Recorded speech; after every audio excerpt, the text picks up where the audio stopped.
I'm Stephen Rowe, a proud Bobcat and the Vice President of the College Republicans at Montana State. On behalf of all the College Republicans, we thank you and these fine candidates for attending this important event. We also want to welcome those who are listening across the state via live streaming. The College Republicans of Montana State University's mission is to recruit, inform, train, and empower every existing and potential College Republican in this university. We work for the future of the Montana Republican Party on its principles of freedom, opportunity, and limited government. Each day, we realize our obligation to preserve the Republican Party by balancing debate on Montana's liberal college campuses and fulfilling our mission. We are here to influence the future now. It's my pleasure to introduce the U.S. House candidates to you. Campaigning is hard. Hard work, sacrificing family time, placing careers on hold, and, like many of the college kids in the audience, losing many hours of sleep. They deserve our thanks and respect. Please welcome these four candidates for Montana's only U.S. House seat. We have a candidate from Billings, Elsie Arntzen.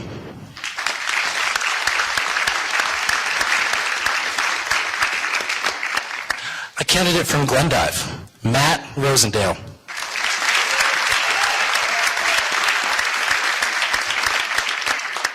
A candidate from Billings, Corey Stapleton.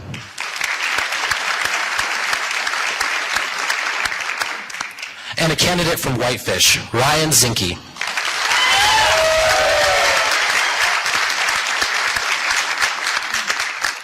I would now like to invite Patrick Webb to join me on stage and sing the national anthem.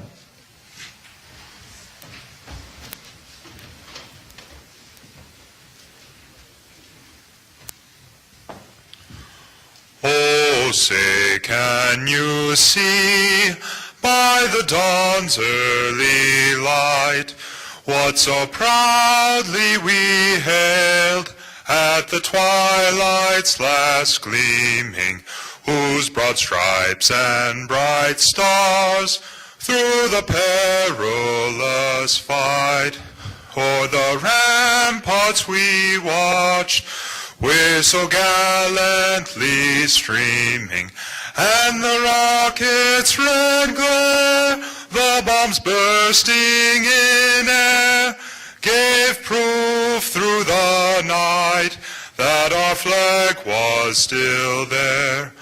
Oh, say, does that star-spangled banner yet wave o'er the land of the free and the home of the brave?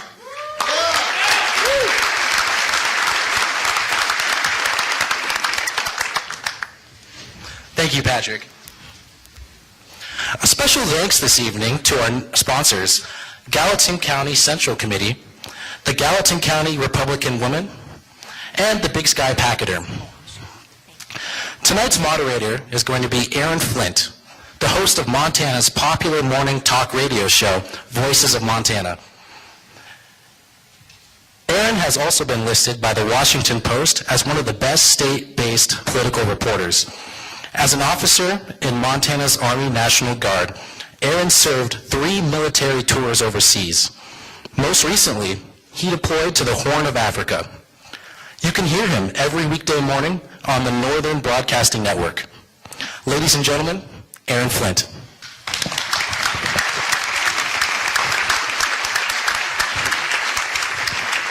Thank you very much, Stephen. Well, ladies and gentlemen, good evening and welcome to the first U.S. House candidate debate. Give a big round of applause for all these candidates in the room tonight. If we could, all of the planning for this event, all of the questions, all of the setup here has been led by the Montana State University College Republicans. Would all those college Republicans please stand up and be recognized here today?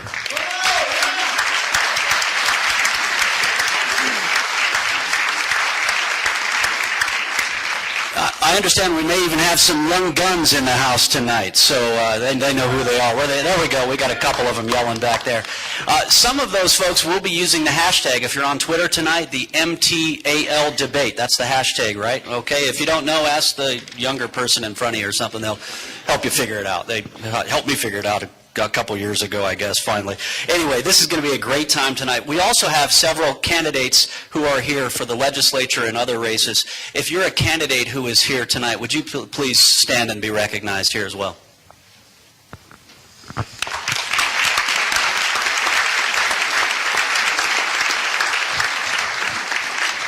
And once again, we want to say a great big welcome to all those who will be listening to our live stream of this U.S. House candidate debate tonight.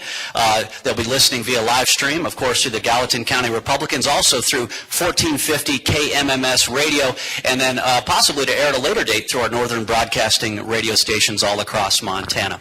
So thank you all for being here. Let's get right into the format for the debate and those great wild cards that we saw in 2012 debates. This is the best part of this whole event. And then we'll talk a little bit about the rules. Okay, here's the format for the debate. And again, credit to the Montana State University College Republicans for putting this together. There's going to be 7 segments. Each candidate is allowed 2 minutes. The first one is going to be an introduction. That's where they get 2 minutes to basically introduce themselves. Then the second one, since all 4 have served in the state legislature, they're going to talk about their service in the state legislature with a question on that front. And then the economy, government programs, land, water, and other resources. And then what they're terming the candidate obstacle one. So this is kind of the hardball segment, shall we say there, where they want to throw one harder question at each of the individual candidates. And then, of course, a conclusion. And could we also recognize Kendall Miller? Kendall, where are you at? It was just 2 years ago. She's in the back there in the green. It was just 2 years ago that her dad was on, her dad, Ken Miller, was on a stage just like this 2 years ago. So, Kendall, thanks for all your work helping to put this together.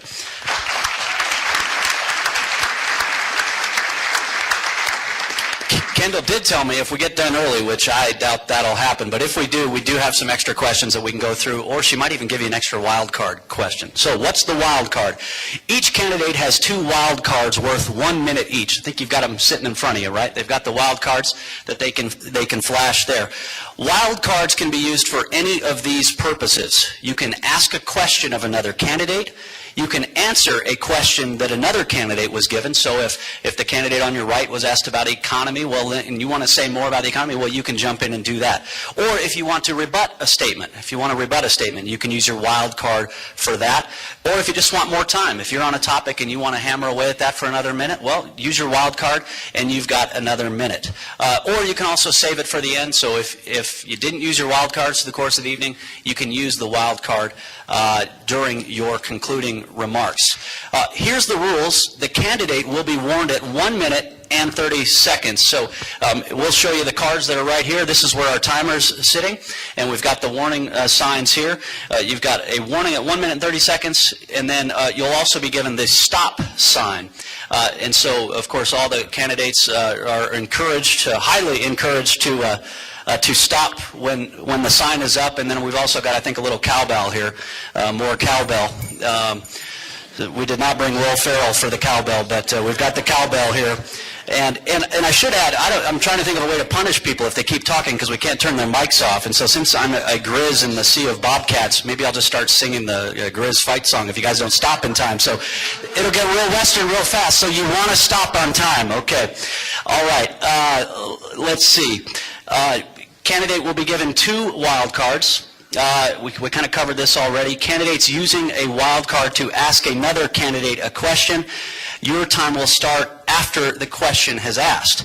So if you want to ask the other candidate a question, you've got 30 seconds to ask your question, and then they've got 1 minute to reply. It says microphones will cut off when time has expired. We hope so, but if not, just pay attention to the signs up front. And then for the audience, of course, people are allowed to cheer, but if you can, hold your applause until the end, till each candidate is able to say their piece, and then you can applaud. Try not to interrupt the candidates and their time, and please, no heckling. Respect the process, respect the open debate that is here, and Other than that, I think we're ready to roll. And in what order? So according to the drawing, Elsie Arnson is first up with the introduction. Thank you very much. Thank you, Aaron. Well, I'm Elsie Arnson. I'm glad to be here, and I think it's ladies first tonight, so I'm up. I'm from Billings, and I'm excited to be here. You'll get to see a whole breadth of who we are, and we are different. I have the most leadership here, the most experienced. I have been in the legislature now 5 terms, chairing committees like Business and Labor, chairing committees like Transportation, Local Government twice, and the most important one that I currently chair is Ethics. Because I think what we need, and you all agree with this, is that in D.C. we need a sprinkling of that Montana ethics that we hold dear here. I've been married 37 years. I have 2 beautiful daughters and 4 grandchildren. So why am I running for Congress? I'm running for Congress because the debt is out of control. There is so much overspending. $54,000 is what we have for each and every single one of you as your share of that $17+ trillion debt. So it's overspending. I'm extremely focused. That's what I'm going in for, is to slice and dice to make sure that the federal government stays out of Montana, spends within its means like we do at our kitchen table. Again, I'm very excited to be here. My name is Elsie Arnson, and you're going to hear a whole lot of discussion tonight. Thank you. All right, and next up for the introduction, Ryan Zinke. Well, good morning, afternoon, good evening. I'm Ryan Zinke. My background is the family hails from Ritchie, Montana. My grandmother was a one-room school teacher. My grandfather helped build the Fort Peck Dam. My father was the youngest plumber in the history of Montana at 17. I was a SEAL Team 6 commander.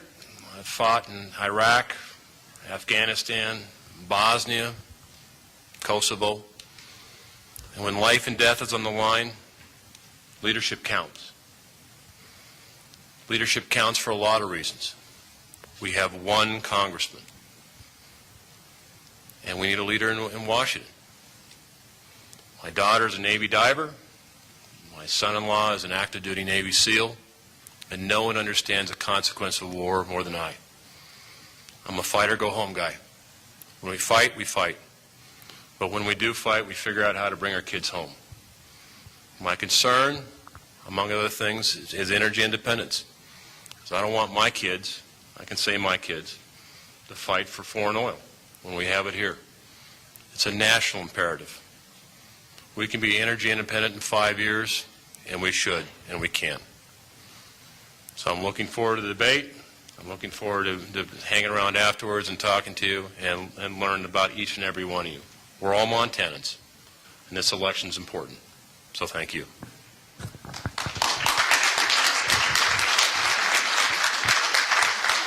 And next up for the introduction, Matt Rosendale.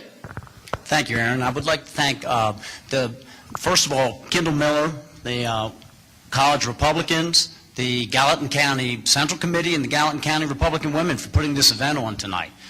Tonight you're going to hear all of us up here speak and go through the debate. But honestly, this evening's event is about you. In the coming months, you're going to play a major role in determining the direction of our country.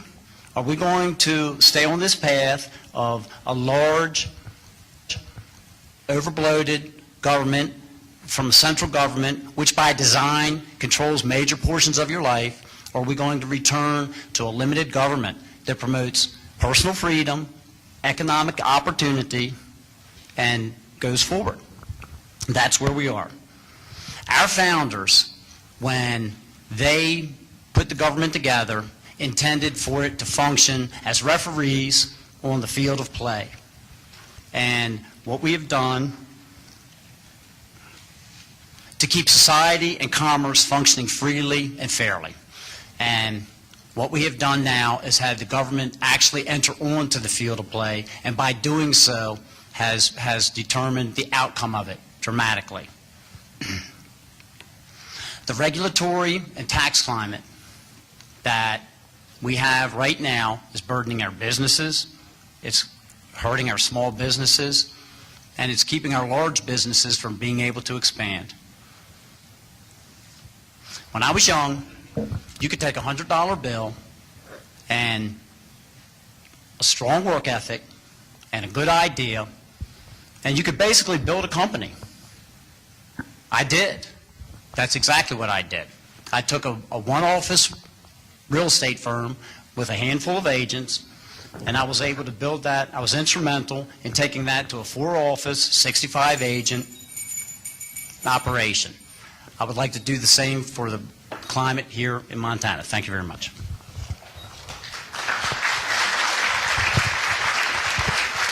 And the final introduction statement, Corey Stapleton. Good evening, and I am Corey Stapleton. I'm grateful to be here. I come from a long line of Bobcat family, and I didn't go here, but both on my wife's side and my side of the family, we all were Bobcats. So I grew up in Great Falls, enlisted in the Navy right out of high school, worked my way up through the ranks, was nominated to the United States Naval Academy by the Secretary of the Navy, earned a engineering degree, later a master's degree, before I was commissioned as a United States naval officer, and I drove aircraft carriers and Aegis cruisers, made several deployments overseas before moving back to Montana, home, where I've been a small businessman for 17 years, and I'm the former State Senate Minority Leader from Billings. I married my high school sweetheart, Terry. She's not here tonight. She's with the kids. We've got 4 kids, and by the way, our oldest is the first in a long line of Bobcats to go to U of M. So she's over in Missoula, but we're proud of her. Our kids are 19, 15, 13, and 11. And just excited to be here. I, like a lot of these, share a lot of these same values, but as the former conservative leader in the Montana Senate, I'm really concerned about the direction that our nation is going. The $17 trillion of debt I see is the single biggest threat to our national security. And as a former naval officer, I took an oath to protect our country, and I'm running for Congress to restore our greatness. So I look forward to this evening, and it's great to be back in Bozeman.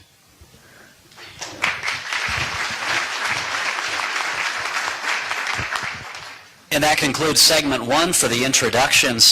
This next segment will be the same question for all of the candidates. I think it's the only segment that will have the same question for all of the candidates. And the question is this, and then I'll go through the order. As a state legislator, what was the most important bill you sponsored or co-sponsored, and why? And here's the order: Corey Stapleton, Ryan Zinke, Elsie Arntzen, and Matt Rosendale. So again, as a state legislator, what was the most important bill you sponsored or co-sponsored, and why? And first up is Corey Stapleton. Thanks for the question. I spent 8 years in the state Senate. The last 7 of them were in leadership, elected unanimously by my peers. But I did carry heavy legislation. I am the lead sponsor of the Otter Creek coal legislation, which I think would put at the top of my list because it was so important to our governor. The last Republican governor, a conservative at that, was Governor Judy Martz, and I carried her top legislation. And this was aimed in southeastern Montana. We've got billions of dollars worth of coal underneath the ground, and my legislation was used the intent was to pay for our education, our schools. The sad part of that is I came and went, and not a single piece of that coal has moved yet. And so that shows you how important it is that not only do we elect conservatives and we carry forth these important pieces of legislation, but that we have people follow behind us, because in Montana with term limits, we're all state senators, as you point out. I served with Elsie, but we come and go very quickly. Secondly, I had one other piece I guess I would just mention, and that is as a freshman I took on the Department of Revenue in a failed computer system. It was a $20 million debacle. I took on both parties, my own governor, and when I began that thing to shut it down and reorganize government, and yes, bureaucrats got fired, we saved the state millions of dollars. When I first did that, I was an army of one. And when that passed 2.5 years later, It passed unanimously out of the Senate. And so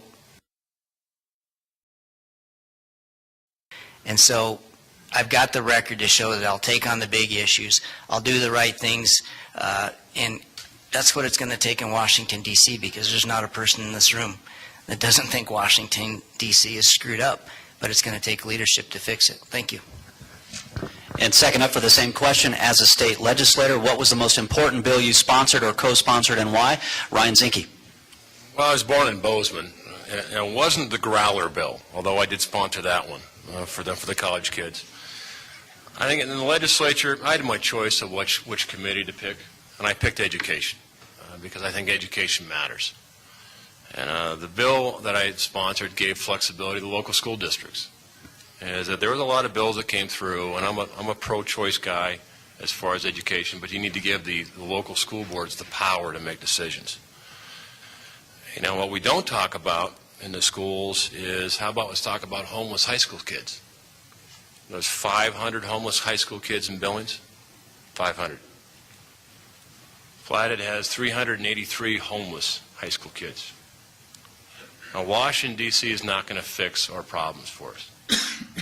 We need to fix our problems in Montana. And I'm a Montana conservative. That means I vote for infrastructure. I vote for schools, because schools are an investment. In the legislature, we voted on a lot of things, back and forth. But as Montanans, you know, where are we in infrastructure? Where are we in education? The bar is pretty low. You know, we're doing okay in graduation rates, but we're not doing very well at proficiency. And Greg Giaforte is leading the way on a lot of issues, and I'm grateful, because Greg's not from D.C. Greg's from our community.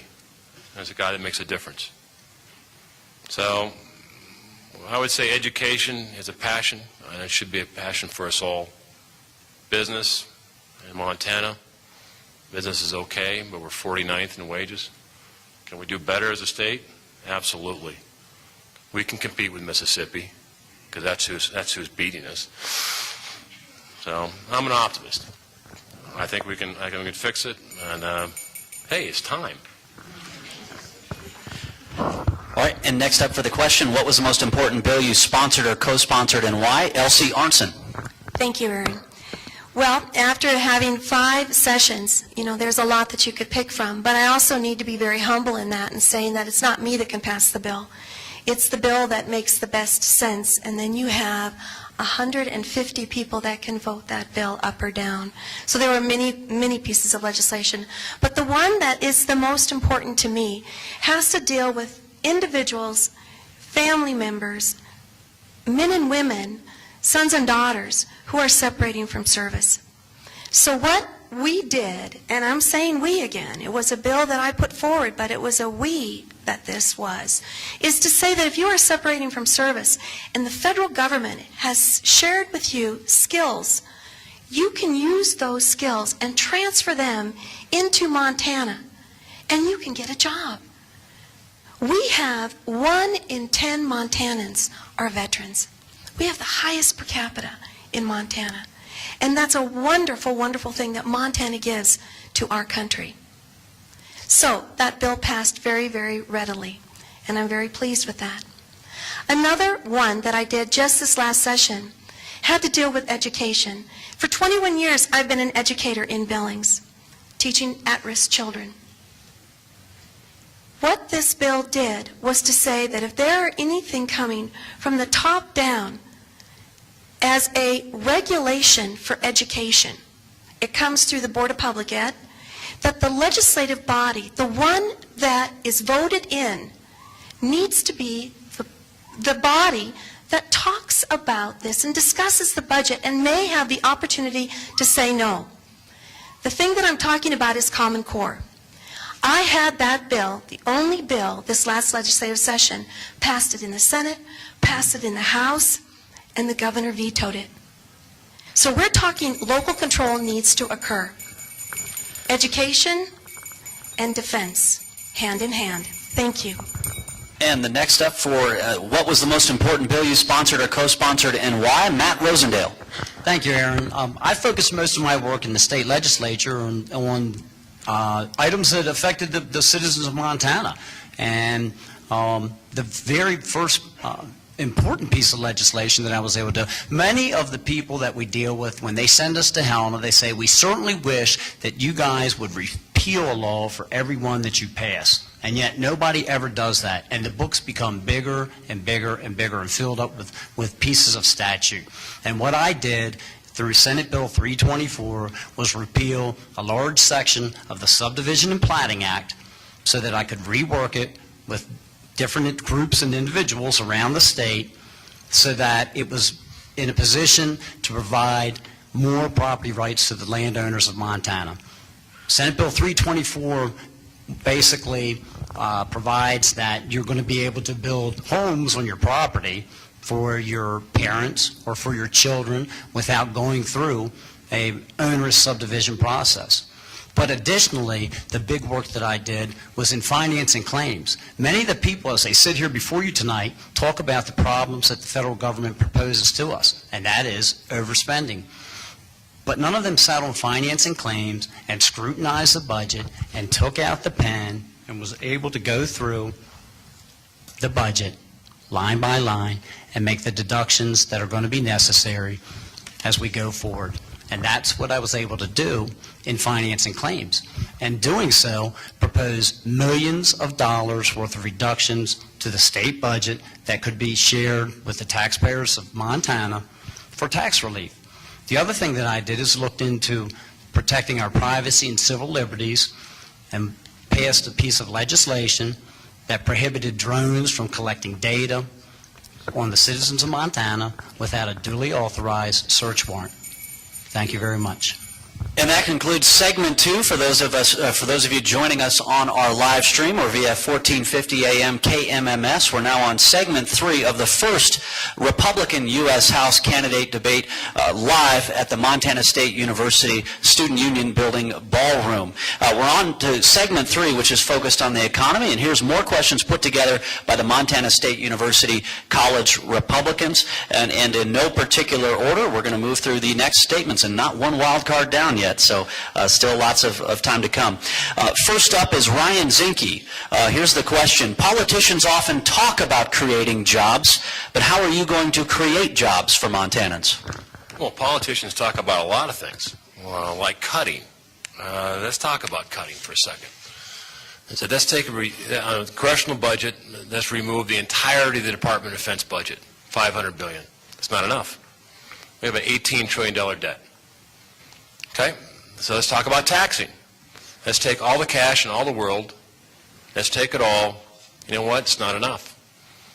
The only way out of our hole that we've created is we have to grow the economy.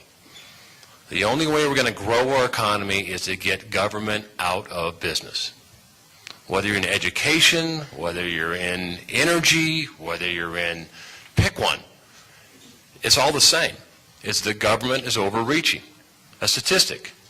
In 2012 alone, unelected bureaucrats, by rule authority, inflicted about $3.6 trillion of damage on business. That's about the same as our budget.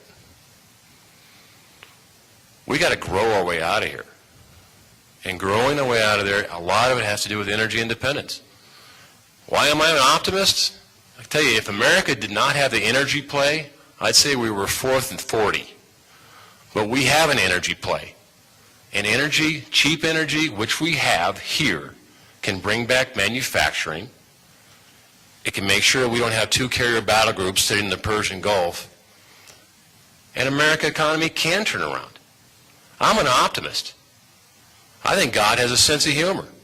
He gave us fracking. And that's a good thing. So when we talk about jobs at home, jobs are manufacturing and getting government out of business so industry can flourish. That's the secret.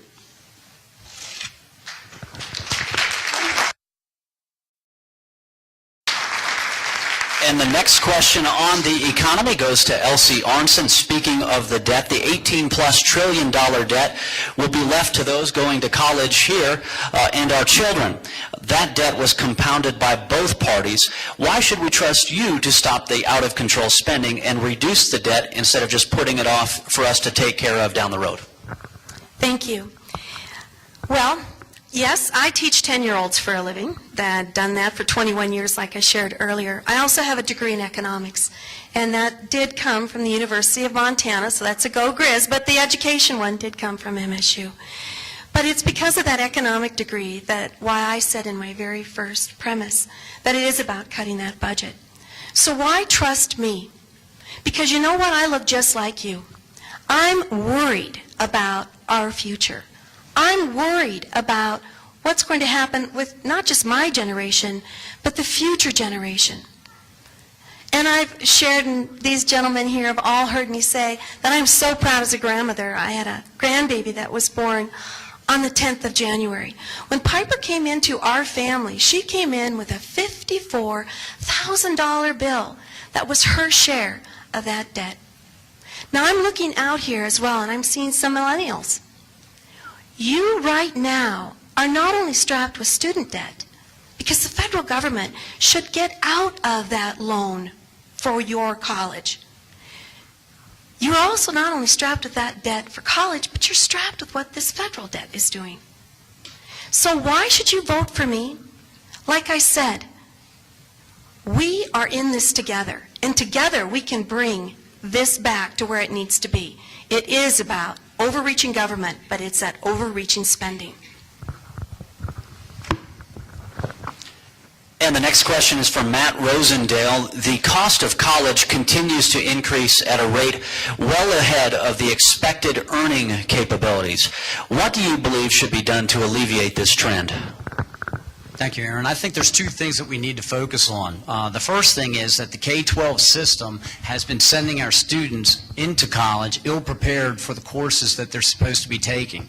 We've got somewhere in the neighborhood of 70% of all college entrants that require remedial classes. So they spend a large segment of their first year spending top dollar to receive training that they should have received while they were in high school, and that is unacceptable. The only way that we're going to get around that is with competition through the K-12 system.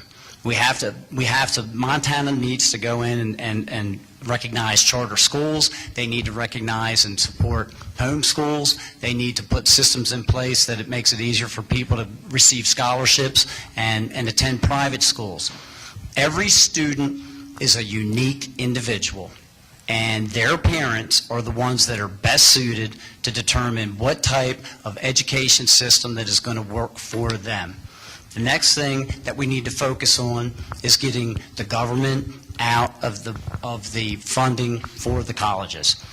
Every time that the government enters into the private marketplace, they put their fingers on the scale of the economy, and they tip it in benefit of one person and to the disproportion of another individual. So when you've got the government coming in and either through the loan process or through the injection of funding into the university system, it artificially inflates how much they're going to be charged for tuition. And we've seen it taking place time and time again. So once again, we need to strengthen the K-12 system, offer competition up, and also move the federal government out of the funding that takes place for the colleges and universities. Thank you.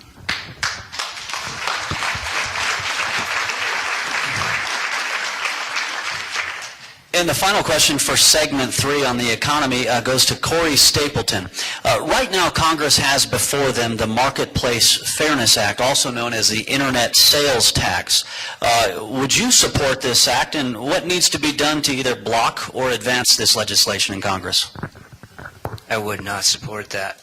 In fact, it ties in earlier when you were asking us each which piece of legislation we were most fond of. Those legislators in the room know that what we'd really be like to ask is, which piece of legislation are you most proud of stopping or blocking? Because that's what conservatives do in Helena. We need to stop this idea that somehow Washington, D.C. needs money and needs to tax the internet. I think it's a dangerous, dangerous place. I remember when I was overseas as a young naval officer in Europe, and they have the VAT tax or what. I mean, geez, you'd buy something. It was worse than going to California. You know, you go through the airport in California, buy something, you just can't wait to get on the plane. I mean, you buy a latte that's, $3.99, you pay $5.64. You can't even figure it out. Where does it ever stop? Can you even imagine? Furthermore, it dips into all areas of privacy. I mean, in order to enforce transactions on the internet, how powerful of a government enforcement arm would you have to reach all 330 million of us in our transactions? They'll go after yard sales next. I mean, where does it stop? The reality is we don't need more tax revenue in Washington, D.C. We don't have a revenue problem. We have a spending problem. It's generational. We've got to get control of this. Am I a realist? Is it going to take 5, 10, 15 years to get there? Probably. But there's two parties in D.C. The Democrats are trying to raise the national debt. The Republicans are trying to lower it. Which side are you on? I'm on the side of lowering our national debt. I think it's a serious, serious concern. It's what's endangering our national security. Let's not go there with taxing the internet.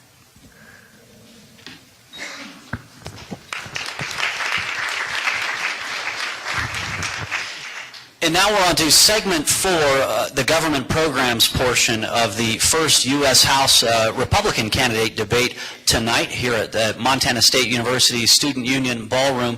First question goes to Elsie Arntzen. Generally, Republicans are united in opposition to Obamacare or the Affordable Care Act. If that is true and you're successful in repealing it, what would you replace it with, and why were those things not done when Republicans were in control? Thank you.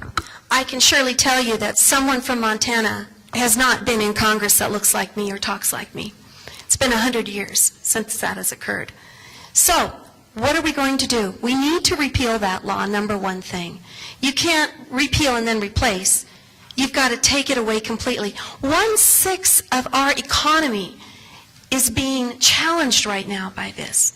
Our employer and our employee relationship is at risk. Families are challenged by this. The economy is challenged by this. So what do we need to do? Well, as conservatives and someone with understanding the economy, you put free market principles to play.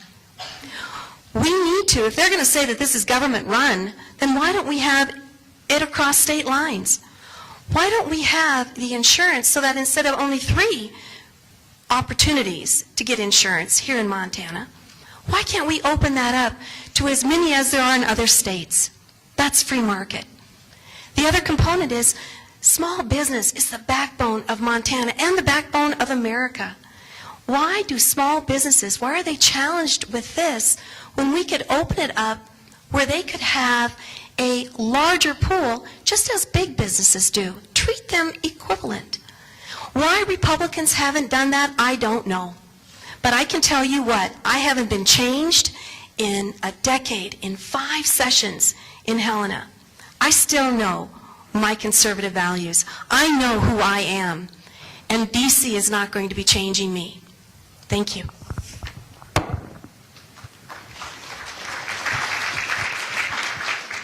And the next question is for Matt Rosendale. Montana's aging population is a continued trend, and many point to Social Security as a successful government program, and without it, many more of retirement age would be living in poverty instead of enjoying retirement. Do you believe Social Security is a success story, or what would you replace it with? Thank you, Aaron. I think the first thing that we have to recognize is when Social Security was created, it was never intended to be the sole source of income for retirees. It was supposed to be a bit of an assistance or a supplement or a safety net, if you will. That is the first fact that we need to recognize. The next thing is that many people have paid into it, and they have expectations of what they're going to receive from it. So we have to I certainly believe in preserving the system, but I do believe that major modifications need to be made to it, such as, rather than take the entire system and that is the first fact that we need to recognize. The next thing is that many people have paid into it, and they have expectations of what they're going to receive from it. So we have to, I certainly believe in preserving the system, but I do believe that major modifications need to be made to it, such as, rather than take the entire system and turn it upside down, like we've seen demonstrated with the ACA, or the Affordable Care Act, which is neither affordable nor cares much for people, I think that you need to take the Social Security system and start taking small provisions of the Act and say, okay, we can recognize that folks are living longer now, and rather than being eligible for benefits at the age of 62, maybe we should take the folks that are younger and say, you know something? The people that are 45 years of age or 42 years of age, the bean counters can figure that out, say you're not going to be eligible for these benefits until you're 64 years of age or 65 years of age, and take that one component and pass it. And we need to have legislation that allows us to pass just one piece of legislation like is done at the state level, instead of tacking a bunch of additional bills or riders onto that. Then, after we do that, you can go back in and say the folks that are younger yet should have the opportunity to invest their own funds in the way that they see fit, so that they can prepare for their own retirement in the fashion that they would like to. When you start doing things like that, you look at actuarially how that affects the entire program, and it has tremendous impact. So I think that by having truth in legislation, that each piece that we pass will help it. Thank you. All right.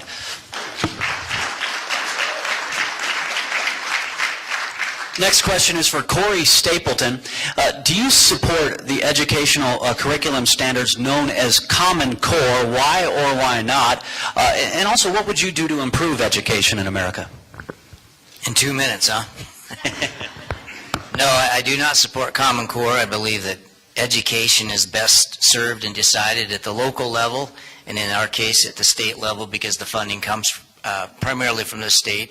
I've been through more battles than I care to in my 8 years of the state Senate, and I can't say we won more than we lost. But that being said, I believe that education is, whether you're a conservative or a liberal or something on the spectrum in between, the great equalizer in society. And you know, you can come from anything. You can grow up anywhere in America to greatness and be, if you've ever listened to Dr. Ben Carson and someone like I just listened to last week, the guy came from poverty in the inner city, an African-American kid who grew up to be someone now that people consider presidential material, and he's just a remarkable guy. But education was absolutely the key. The reason why Common Core is so dangerous is that it nationalizes a top-down accountability. It's in many ways the reason why George Bush's No Child Left Behind also failed. We need to resist the effort that the nationalization of our education system is good for a variety of reasons. For a very selfish reason here in Montana, it's because we have a better than average education system, and we don't need to dumb ourselves down to the mean. I'm all for increasing our math and science scores, but we don't need Common Core to do that. We already have the components here. We already have the great teachers. We already have the great students. We need to invest in multiple distribution systems of education, including homeschools and private schools, public schools. We need world-class school systems because we're in the information age, and to compete in a knowledge-based economy, we got to do it. It just doesn't need to come from D.C. When did anything that came out of D.C. become more successful than what you could do in your own state?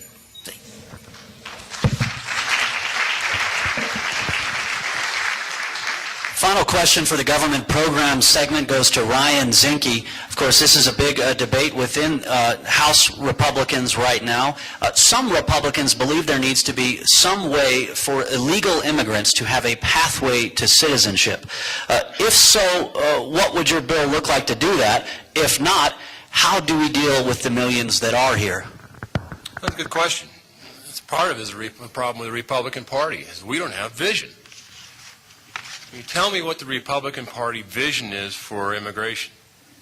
Tell me what the Republican Party vision is for energy. Let's pick a good one. Debt reduction. Probably the last time our party had vision was Newt Gingrich. And whether you agreed or disagreed with the Contract of America, it was an outline of vision. This is what leadership is constructing vision. With immigration, not a whole lot of problems in Montana. Do we have a problem with Canadians coming across the border? Not a whole lot. But if you live down south in Texas, big problems in Texas. If you own property there, every day you're under siege, especially if you're in the border. So a vision, I'll offer this as a vision. How about work visas? There's about 9 million people in this country that would go back and forth if they had the opportunity. How about shut the border down and protect our border, especially on the southern side? I don't believe in amnesty, but I do believe in earned citizenship through time. If you serve your country, then you're in the front of the line because you deserve it. Earned citizenship, yeah, if you pay your taxes over the period of time, you're not a liability, where you don't interfere with the Social Security. There's a difference between earned and unearned. And lastly, speak English. We're one country under God. We should be able to speak English as a common language. That's the answer.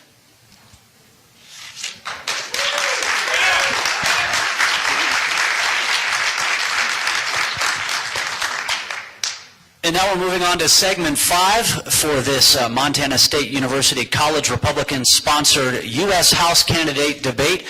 This is focused on land, water, and other resources. First up is Matt Rosendale. Matt, some believe that the federal government was really never intended to own land for an extended period with few constitutional exceptions. Do you support efforts to transfer some of this federal land back to private or state ownership, and why or why not? Thank you very much, Aaron. It's very interesting. I've been working with the American Lands Council, which is a 10-state coalition that is working directly on this issue. The states that are west of Montana, Wyoming, Colorado, south and west of us, all have enormous amounts of so-called federal public lands. And the U.S. Constitution clearly defines the purposes for the federal government to retain land is for post offices, batteries, and things like that. There is no call in the Constitution for the federal government to own national forest or BLM and just to manage these additional lands. So I'm working with these groups to try and have the control and management of those lands turned over to the respective states. Located here in Montana, approximately 35% of our land area is such federal public lands.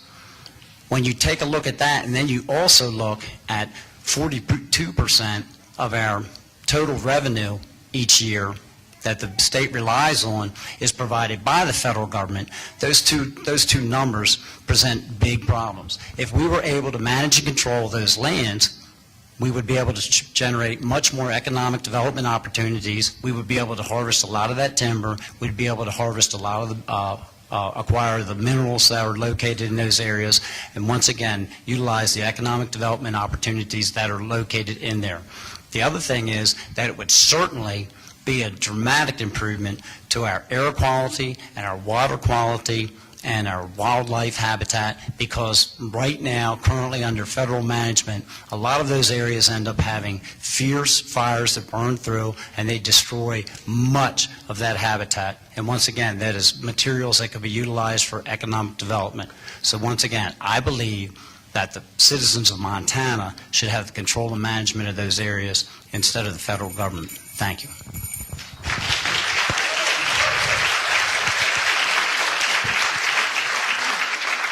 And the next question is for Corey Stapleton. Corey, recent wilderness and forestry bills, some might argue, do little to actually increase timber production, but instead end up closing off more of our lands to multiple use access.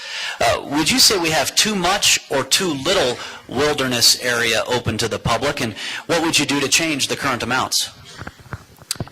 I think that the governor and the legislature should be deciding these issues. You know, I think that Montanans, we all value the same things. question is for Corey Stapleton. Corey, recent wilderness and forestry bills, some might argue, do little to actually increase timber production, but instead end up closing off more of our lands to multiple use access. Would you say we have too much or too little wilderness area open to the public, and what would you do to change the current amounts?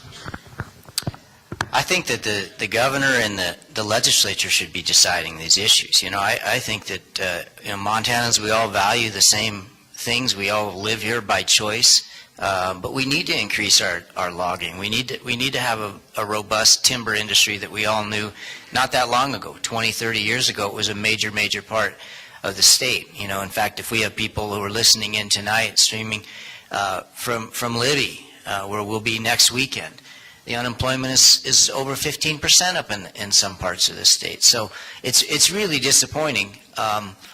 Do you believe this? And I disagree with my good friend from the Whitefish area. I think the Republican Party absolutely is the party with vision. I believe we stand for the most important things and have since the beginning of our country. And at the very most important times in our history, we have had great Republican leaders step forward and do those things. And I believe those people exist today. I think that some of the greatest, I'm the young guy in this race, but I think some of the youngest generation new Republican leaders, guys like Scott Walker and Paul Ryan, and the new young guns that they call them at the national, we got them at the state level. I think we have people with vision. We're just under an extreme pressure right now because we're $17 trillion in debt and we can't do anything. But we need to put power back into the states. Montana needs to have the right to develop our natural resources. Do you believe it? Because I do. I believe we can be a top 5 economy of the 50 states. Just 30 years ago, we were in the teens per capita income. Now we're 48th, 49th. What happened? Well, what happened is we quit developing all the coal and the oil and the gas and the timber. And guess what? Now that we're in the knowledge-based information era, we need to throw human resources in there too. We need to compete.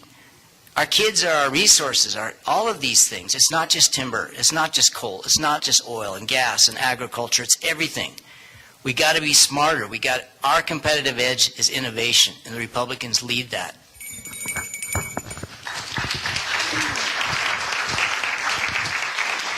Next question is for Ryan Zinke. Ryan, do you consider yourself and or your family to be avid sportsmen? How many years out of the past 10 have you purchased hunting licenses, and how many days per year do you spend hunting or fishing? And I'd add either way, what do you think needs to change to represent sportsmen? Well, is the question how many years I've hunted or how many years I've actually got something? No, I take my sons out with me almost every year, and I'm an avid fisherman and hunter. I think access is a problem, because not everyone can go and walk over 3 ridges anymore, and I agree that their access is a problem, because a lot of our population has hunted and fished all our life. But when you can't get there because the roads shut down, that's an issue. And I think we need to push back on that. I mean, to make sure that we have access to our forests and hunting rights and fishing rights. That's important because that's who we are as Montanans. We've always been that way. You know, and with Corey about, are we a party of no? I think we're a party of go. So I do believe the Republican Party is a party of future, but we have to look at vision. We have to be the party of the future that promotes innovation and thinking out of the box. I mean, it's your generation. I'm an old guy. I mean, we're here at the university. And it's younger guys. We have to persuade that we're the party. And why? We're protecting innovation so you can do what you want to do. When I say a party of go do what you want to do. Go think out of the box. Go be what you want to be. No one should tell you, especially Washington, D.C., should not dictate your lives. And in Montana, we're in a rascal independent group. And we just don't want Washington, D.C. telling us what to do. And I accept that. And that's the way it should be. So hunting and fishing, I'm going to get a lot better, Aaron, this year, because I'm going to get a wolf, and I've tried awful hard.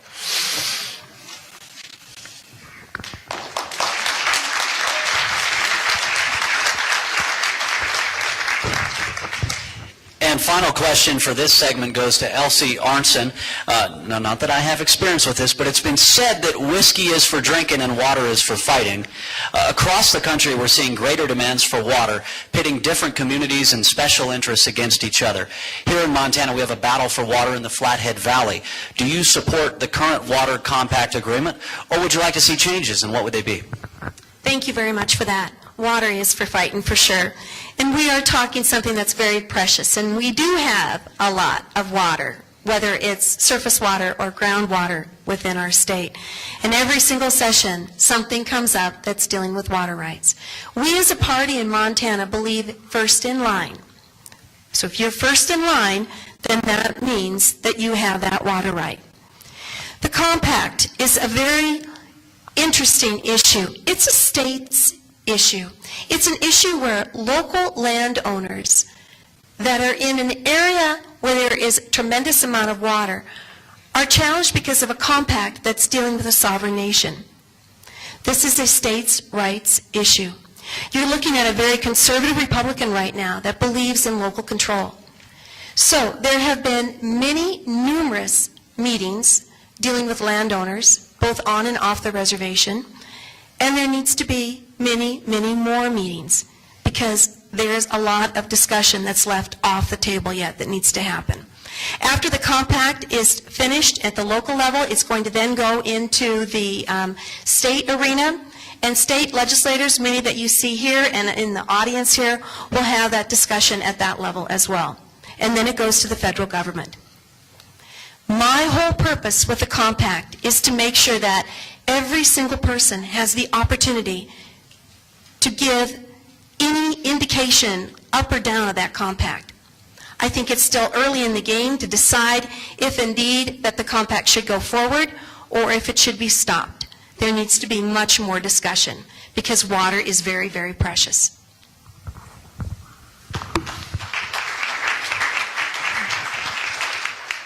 And that concludes segment 5 in this first U.S. House candidate debate.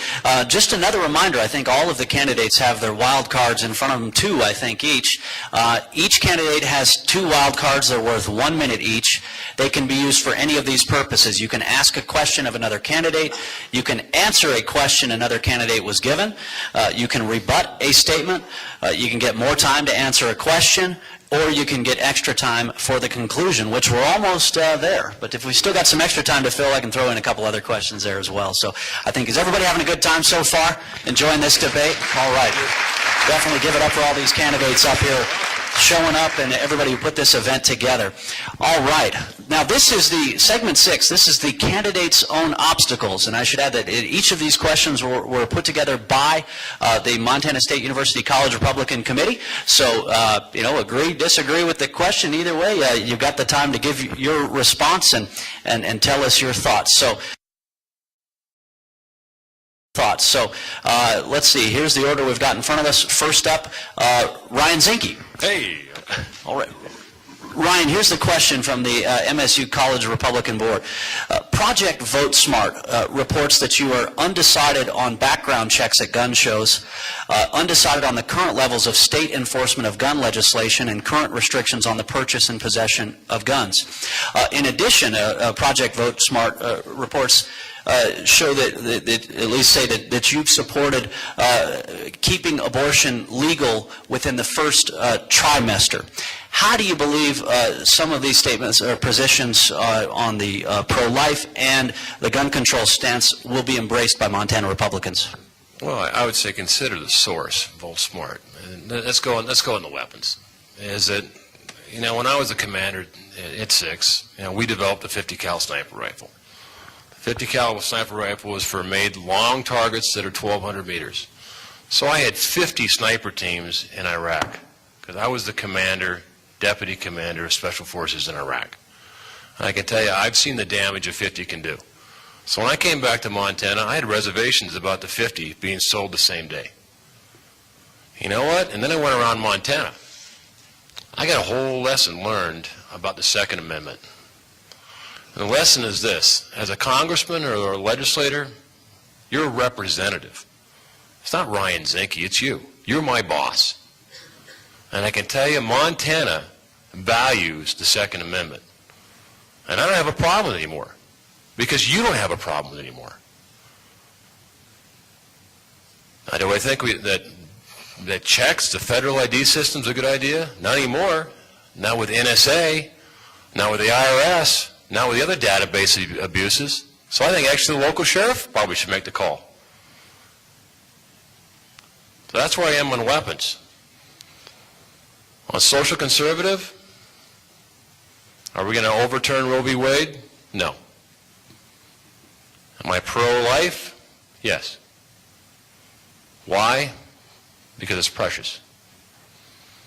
I do believe that we can make grounds by making sure the government doesn't advocate or pay for it, and we focus on education and prevention. If you want to bring the numbers down, let's bring the numbers down. Let's make sure the kids out there are educated. Make sure that we do have prevention. And focus on making sure that we can make progress on a very, very difficult issue that no one wants to talk about. So, thank you.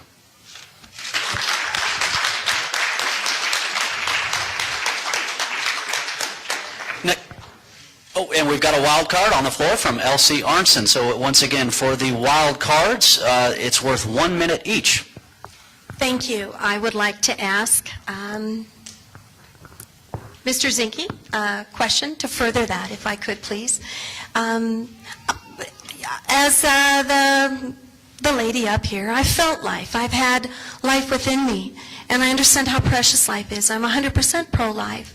So I'd like you to give us a little bit more on your feeling by having NARAL support you when you were a state senator amongst us, and we served together. So if you could please just give us a little bit more with that. Thank you. Well, Elsie, I did sponsor the Unborn Victims Bill. I am endorsed by Greg Trude, who is the executive director of Right for Life. I did support parental notification. And I'm a Missouri Lutheran. I value life. I don't tell you things because that's what you want to hear. I tell you things because that's the truth. There's a lot of people who endorse me, a lot of Montanans across the board. And that's what Montana is that we can have a discussion, we can come to a solution, and we can make progress, because that's what Montanans do.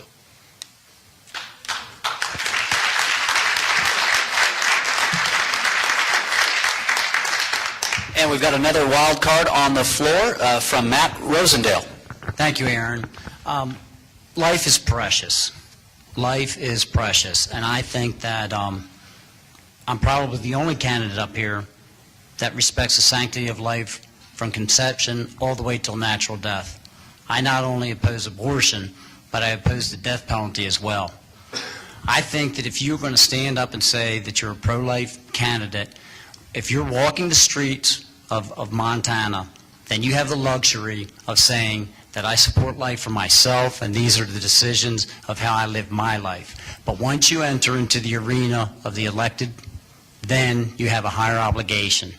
I was the only elected official that spoke at the March for Life in Bozeman 2 months ago. There was 250 people there. Life is precious, and to do otherwise, to segment out, parcel it out, is to shortchange it. You simply provide the planks for the platform that others will stand upon as they make their arguments. Thank you.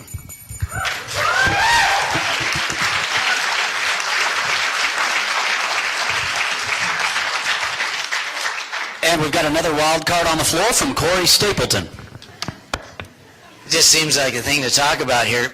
Matt, I was with you all the way on that pro-life thing, but I will tell you, being against the death penalty is not a Montana value.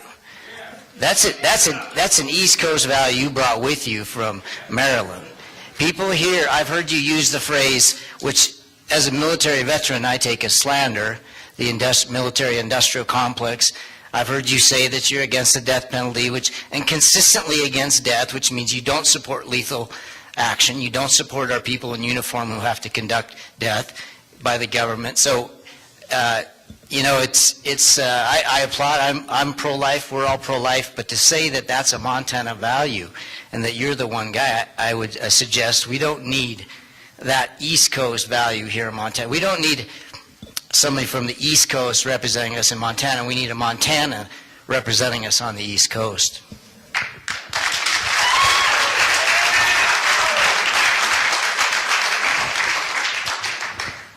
And the next question in Candidates' Obstacles is from Matt Rosendale.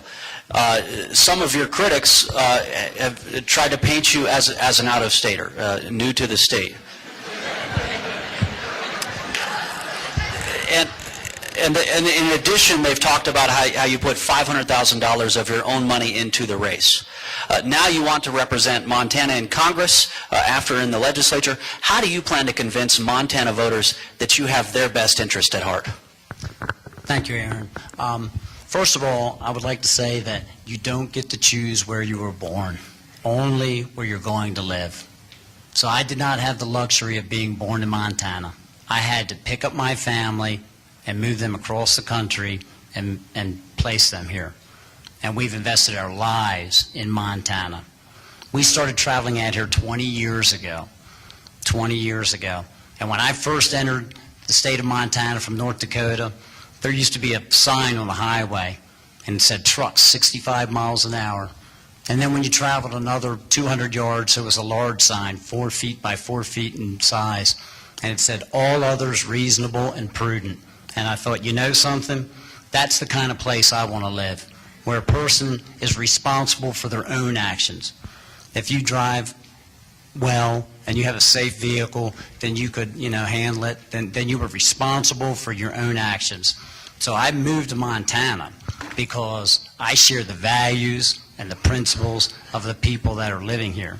And as far as convincing, I was elected with 68% of the margin in eastern Montana during my last election because I've worked beside the ranchers and I've worked beside the farmers, and they know that my values and my principles are the same as theirs as well.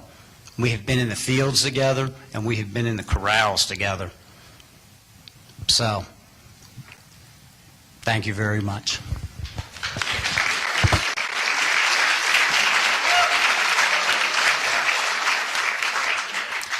And the next candidate obstacle question is for Elsie Arnson. Elsie, you've spent your working life as a teacher in public education. Public education has fully adopted Common Core standards. And of course, you spoke of Common Core earlier tonight. But what can you tell us that you did at your own school to reject these Common Core standards? Thank you very much for that. I love what I have done for 21 years. That's taking a child and giving them opportunities and sharing with them that they can do it, that they can be successful. So that's what I have done, and I'm very honored and blessed to have been able to be part of that. Common Core, can you imagine if we were in the private sector coming out with a new product and calling it Common Core? To me, children are exceptional, especially Montana children are exceptional. What Common Core is doing is it's putting a square into a round hole. Can't do that in education. You look at every single individual different, and you work hard. Because children come to you with so many wonderful gifts, and we try to unwrap them, and we try to say that, yes, you can, and give them that opportunity. Wow, Common Core. So when we first did this, I chaired education in the interim a year and a half ago. And trying to educate legislators about what Common Core is, that was challenging too, because it happened to me. So when I get back from the legislature this last time, what happens? I get moved. I get moved to a different building. Because you stand up and you know what's right. It is about parents and that relationship with the child. And then it's about parents and the relationship with their school and their teacher. And that's where we need to be in Montana. It's local control all the way. It's not top down. Again, I mentioned that I had the only bill to say that anything that comes from the federal government dealing with education needs to come through an elected body first to have a discussion. And it was vetoed by our governor. So, can we do better? Yes, we can. Can education do better? Yes, it can. But it's all about children and opportunities.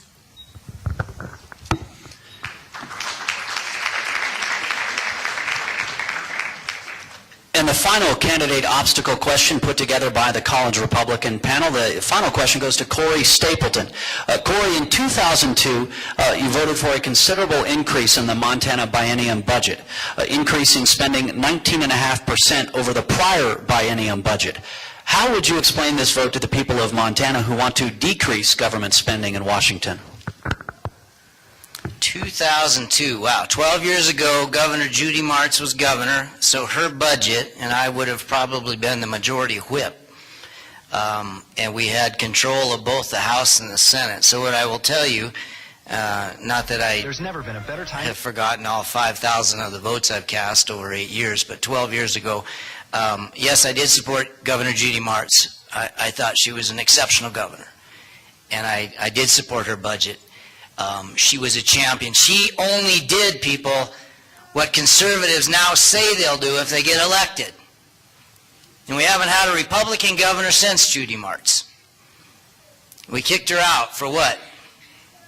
Oh, we can say that she gracefully didn't run for re-election in 2004. But the reality is that the Republicans ran Governor Judy Martz out. She lowered our income taxes. She held the line on spending.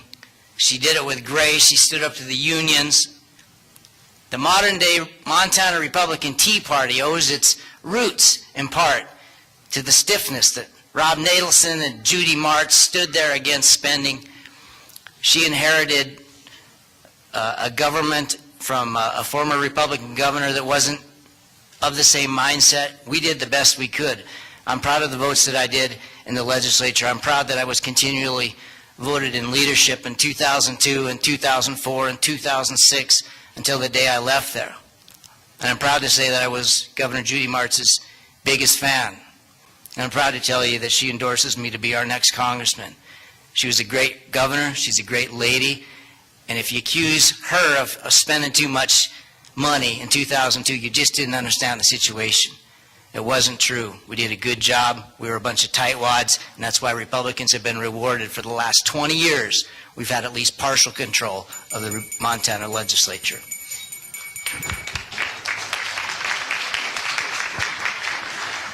All right, and that concludes the candidate obstacle questions. We still have several wild cards up ahead. We have completed 6 of the 7 segments. Do we have some extra? Do we want an encore? Should we do one more round of questions? I'm getting the okay. Is everybody? Give some applause if you want to hear more. Okay. All right, that sounds good. It's only about 10 after 8. We good to go? Okay, great. Well, maybe what I'll do, we're going to do a Frago here. We're going to, since we'll do one more round of questions before we go to the conclusions. Maybe I'll just grab 2 of the questions off of the extra questions list, and the candidates can feel free to take their pick and answer either one if that's okay. Here's 2 different questions. One, has federal surveillance gone too far? If so, what can be done to correct it? So has federal surveillance gone too far, and if so, what can be done to correct it? And then the second optional question, what can be done to improve the economies for our American Indian reservations here in Montana? So take your pick with either of those 2 questions. Same 2-minute time for this. Wild cards are still out there, and then we'll move on to the conclusion. And since we just threw this Frago in there, I'm not going to go left to right, right to left. We'll just go east to west. How about that? So Elsie Arntzen, why don't you kick it off? Would love to. Thank you. Great question. My grandparents were born, they served for 62 years down at the Crow Reservation, which is about 40-some miles out of Billings. So we're talking about the second question that Aaron asked. How can we improve our sovereign nations that we have here in Montana? Well, dealing what I understand with the Crow, they have got Westmoreland. Westmoreland has been there longer than any other coal company. They're in the northern part of the reservation. Westmoreland employs about, close to 110 individuals, giving them great health care, giving them opportunities to succeed. So they recently went ahead, and it's been about a year now, and they have Cloud Peak Energy. They've got another section of coal that's great Montana coal in their southern part of their reservation. So what we need to do is we need to help them develop their natural resources. The Westmoreland coal is going to go, and it's always been, it goes east. The southern part of the reservation, their coal is going to go west. We've got to help them with transportation, ports, to get them where they can sell their coal, so they can be part of that free market system. So helping Native Americans in Montana with those wonderful coal reserves and natural reserves, because they are part of our state. We are the treasure state. Thank you. And same two questions. The same two questions now to Matt Rosendale. Yeah, I'd like to talk about the surveillance and security of the citizens of our nation. When we had that tragedy of 9/11, at that time the Congress came out and passed the Patriot Act. And everyone thought that this was going to be something that was critical to the security of our nation. And what has happened is, just like with every other piece of surveillance that's ever been available, the government, once it's turned over to the government, they have gone outside of the bounds of what the citizens had expected. And they have certainly stepped outside of the bounds of the Constitution of the United States. Once again, this is why I passed legislation during the last session to control the use of drones around the state of Montana. The citizens of our nation do not expect our government to be looking into our emails, to be looking into our cell phone calls, and to be conducting surveillance on us unless you've been accused and have probable cause that you have committed some type of a crime. And I think it was Ben Franklin that said it best, and I paraphrase, that anyone who's willing to give up a bit of their freedom for a bit of security will have or deserve neither. And that is exactly where we are. We have compromised the privacy of the citizens of this nation for just a small amount of perceived security, and I think that is a major, major problem. Thank you very much.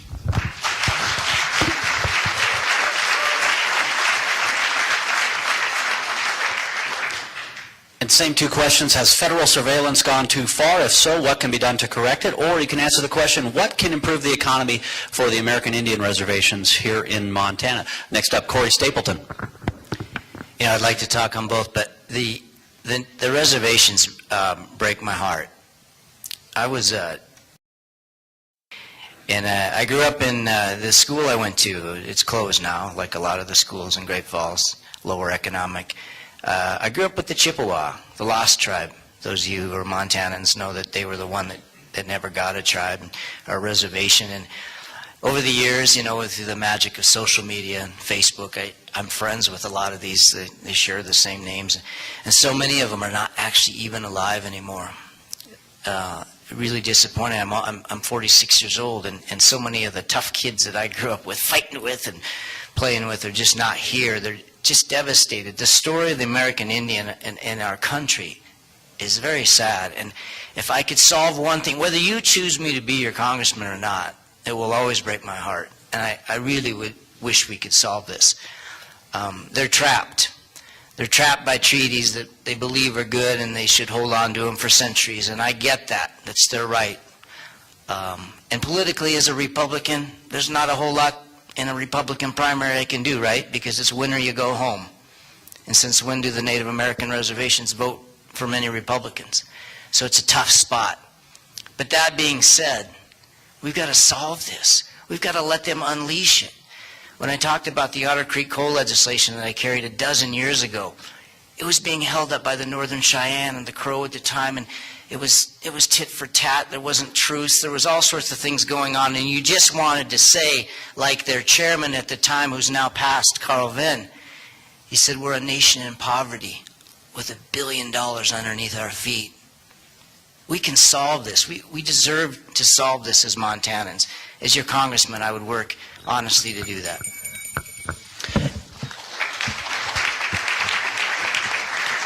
And next up, Ryan Zaki. Surveillance, NSA. I know Mr. Clapper. He went before Congress and he said, we are not spying on American citizens. Yet 2 weeks after that, we find out that every email you've written every phone call you've taken the last 2 years has been neatly tucked away in a database. That's fine. We know about the IRS. That was a lie. A lot of it is trust. I mean, do you trust the United States government? I can tell you, as a 23-year veteran, I've been into a lot of countries and I've fought a lot of wars. And I know what happens when a people no longer trust their government. And I don't want to see America like that. I want to trust my government. But our government has to be accountable. It has to be accountable to us. Tell you why I believe that we can fix this? Because the strength of America has never been in the government. Ever. Thank God. The strength of America has been in the people. It's been in us. And as long as we have the resolve and the character, the tenacity, and the perseverance to fix it, I think America can come out of this. We're a fourth quarter group. We didn't get serious about World War II until they bombed our fleet and sunk our battleships. We didn't get serious about terrorism until they knocked down our towers. It's time to get serious about America again. And we all need to get involved. All of us. So surveillance to me, it's not the platforms, it's the folks behind it. And we just need more little accountability and transparency.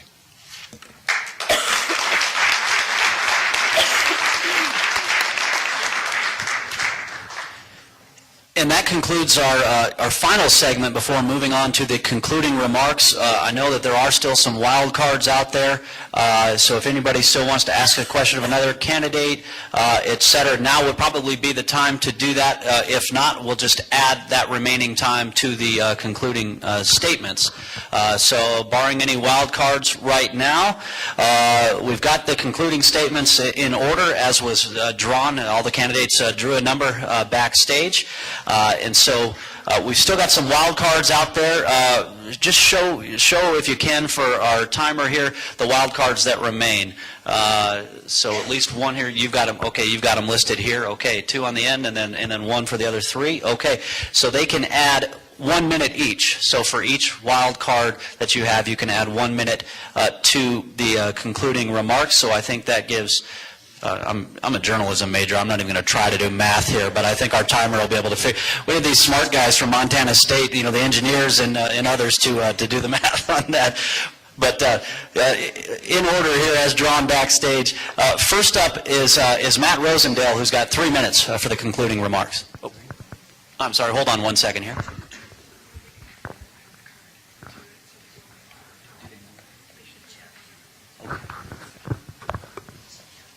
Okay, I was informed that the candidates were told backstage that they can only add 1 wild card towards the concluding. So each candidate has 3 minutes. 2 plus 1. 2? Okay. 1 minute plus. Okay, 1 plus 1. There we go. What's the Right. problem See, I with told you. Montana education? Yeah, we'll just auction it off here. All right. Give me 2, give me 3 now, give me 4. All right. Okay, let's just do 1 and 1. We won't do karaoke after this. 2-minute conclusions for everybody. Okay, good. It's like the rock and R all of a sudden. All right, first up, Matt Rosendale, 2 minutes for the concluding remarks. 2 minutes. Thank you very much, Aaron, and thank you very much once again for everyone coming out tonight. The beauty of this rigorous Republican primary is that all of us have served in the state Senate. And that being said, we all have records that everybody can verify. And once you do go and check those records, I will clearly stand out as the most consistent advocate for property rights, for gun rights, for resource development, and for the protection of the sanctity of life. And I am fairly certain that that is why I've got 50 legislators from across this state, from Eureka to Ekalaka, who have publicly endorsed me. 50 legislators from across this state, from Ekalaka to Eureka, have publicly endorsed me because they know that I'm going to serve the same way that I campaign. And that is something that you can rely on. Now, that being said, they know that I'm going to continue to show the unwavering support for the citizens of Montana and for the Constitution that has been put in place to protect us. That's what it was there for, to protect us from our government, and that's what I've been fighting for. We have many people that have served overseas to protect our freedoms, and now I do believe that it is our job as elected officials to make sure that it doesn't get deteriorated from within.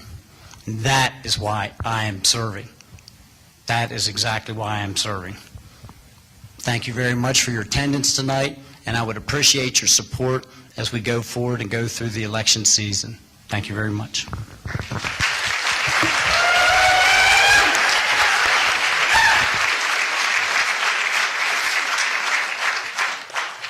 And next up for 2-minute concluding remarks, Elsie Arnson. Thank you. I'm Elsie, and I'm very, very humbled to be part of this and to be here as well. Traveled all over the state and put a lot of miles on that windshield. But it's all because I'm a listener. I mean, of the 5 sessions, serving longer than anyone here, I'm very, very honored to have been represented 5 times in an election, never wavering. Talking about a voting record, my voting record is the longest, and it's never changed. The district that I represent is not a majority Republican, but I am who I am, and I listen to their questions, and I try to find some answers, because it is about solutions. It's also about being positive. We know that our country is in need, and we can't go there and wring our hands and bemoan the fact.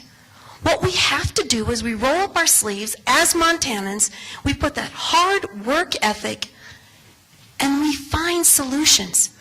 That's what it's about. It's not about being negative, it's about being positive. And it's about our future. Because we can sit here and do nothing, or we can rise up together and do something. Because America is not done yet. Not for the kids that are going to school here, or the kids that are across our nation. And it's about our families. It's about traditional values. I have a voting record that's 100% pro-life, A+ with the NRA. And I chaired business and labor. I know about the economy. With my degree in economics, send me to Washington, and we can do the best that we can here. I'm Elsie Arnson, and I'm very honored to be here. Thank you.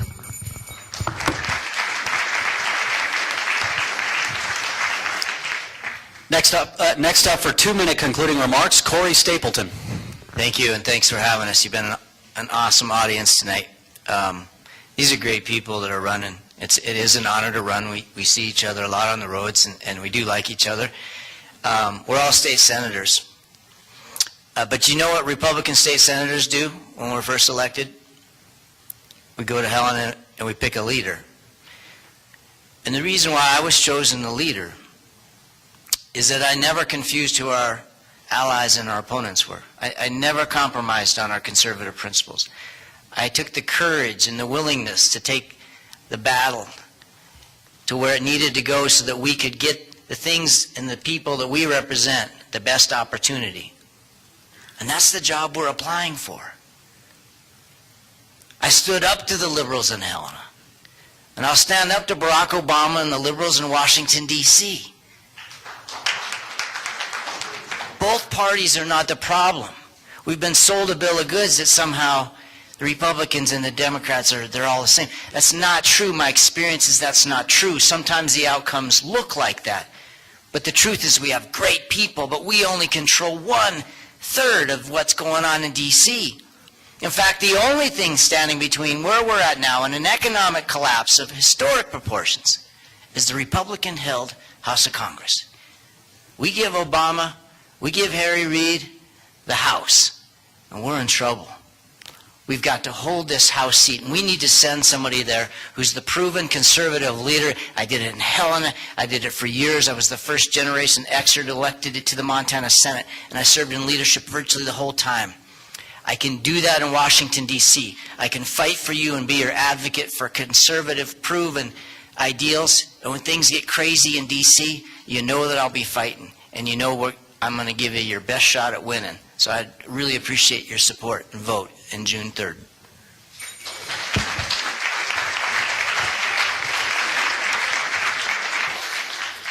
And the final concluding remarks go to Ryan Zinke. So why does Senator Burns and Alan West support me? Because they know I'm going to put America first. I don't yield to pressure, ever. Only higher principle.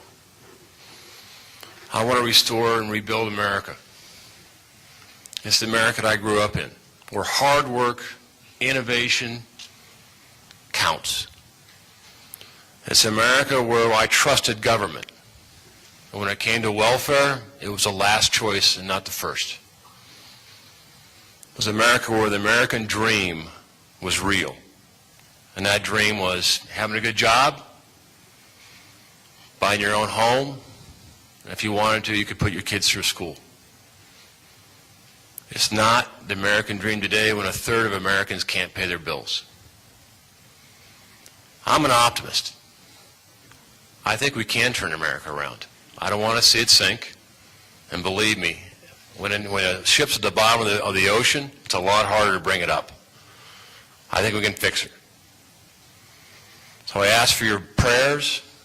I ask for your vote. We need less politics and more government. No, that's not true. We need less what? We need less politics and more leadership.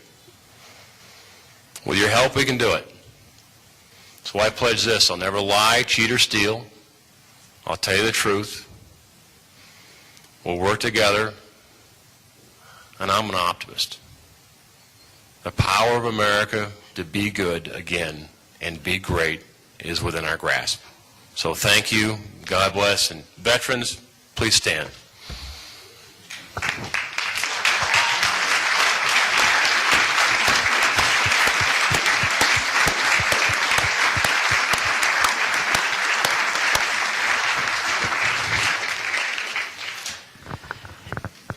And that concludes the debate, but if you're listening to the live stream or if you're in here, you want to stand by because you're going to have the opportunity to vote in a straw poll in just a second here. Even if you're listening to the live stream, it's going to be done via text messaging. If you need help with that, I'm sorry, but it's going to be done via text messaging. So here you go. Hey, how about one final hand for all of these U.S. House candidates who took to the stage tonight?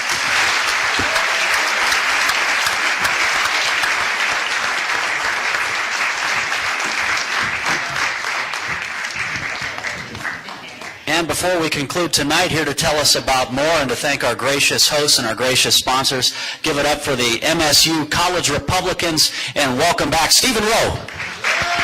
Thank you. Thank you. Thank you. And thank you, Aaron Flint. If we could have just one more hand of applause, I think we had one of the best moderators of all time. Thank you, Aaron Flint. And you can hear Aaron Flint every day on Northern Broadcasting Network, and he does wonders over there. And also, I just want to give one more big thank you to Kendall Miller below me. She was the primary event organizer for this event, and she's done a wonderful job.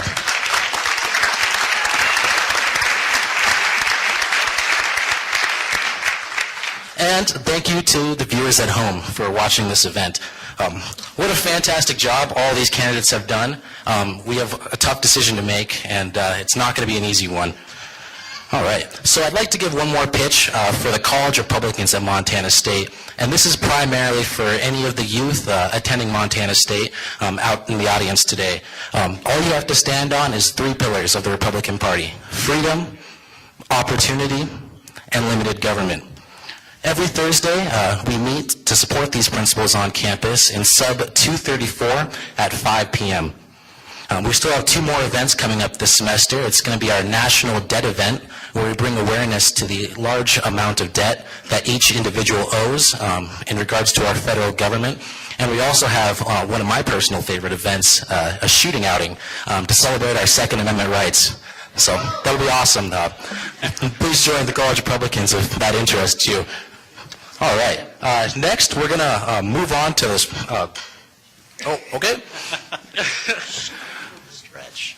All right. Speech. Well, all right. So, just a quick little pitch. If you are not a college student and you are a little bit older and a little bit wiser, you're able to help support these fundamental values on campus by supporting our club. We're going to be passing around an offering boot that's going to be sent to help support the College Republicans at Montana State to be able to keep educating our conservative values here on campus. And we'll be passing it around shortly following the straw poll, and we have a wonderful blue boot that we'll be handing out, and we hope that you'll be a little generous, and maybe a little biased.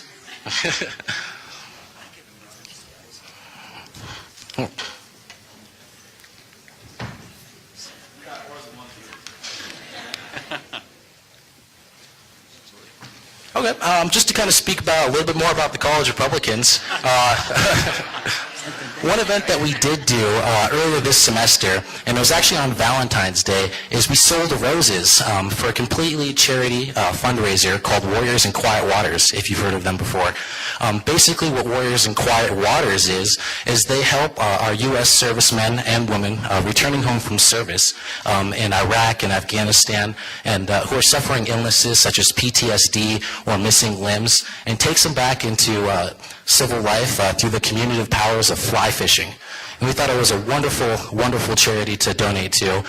We sold flowers on Valentine's Day, so it was a double win. Not only were you being okay with your spouse or loved one, you were also helping a great cause.